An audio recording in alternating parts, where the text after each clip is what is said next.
Welcome back to another technical deep dive here in the debug zone.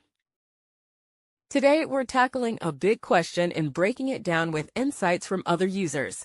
Hopefully, this clears up some misconceptions and helps you get the answer you need. So buckle up, stay a little curious, and let's jump right in.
And that's a wrap.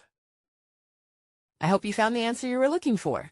If you did, take a second to hit that subscribe button. It really helps out. And let me know in the comments which solution worked best for you. See you next time in the debug zone.